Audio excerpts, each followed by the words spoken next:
6 tahun delivery tunggu. Ini bilik baby. InsyaAllah yang berapa minggu je lagi. Ni boleh gerak ni. Saya kecil-kecil dulu tak ada pun. Siap ada freezer lagi tu. Untuk apa? Ni untuk simpan susu. Tu tempat mandi dia takkan letak dalam bilik. Nanti letak dalam bilik air lah. Nanti baby keluar tengok video ni, appreciate lah mak kau ni. Macam-macam tempat tukar pampers pun ada. Yang boleh tolong pasang? Ini tak payah pasang. Letak atas ni je boleh. Memanglah, tapi saya nak dia macam ni. Baru boleh tengok satu bilik. Mana dapat kamera ni? Tak pernah nampak pun. Ni ibu bagi hadiah raya EasyWish H7C Dual.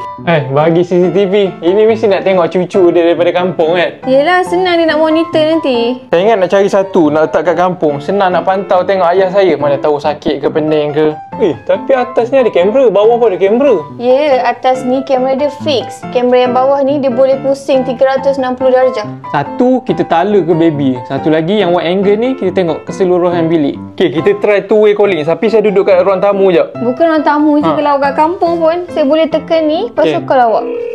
Ya lah. Nursery call. Hai, saya nampak saya tak? Nampak. Tolong ambilkan pampers baby.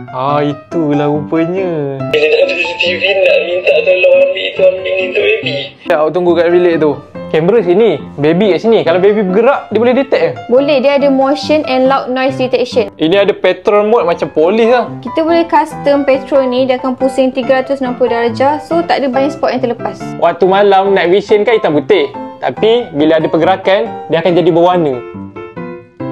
Macam mana? Canggih tak? Canggih lah. Macam mana kan? Berapa sekarang? Ni kan, sekarang dia ada raya promotion tau. Daripada 199 jadi 179 je. Kena grab offer ni sebelum raya.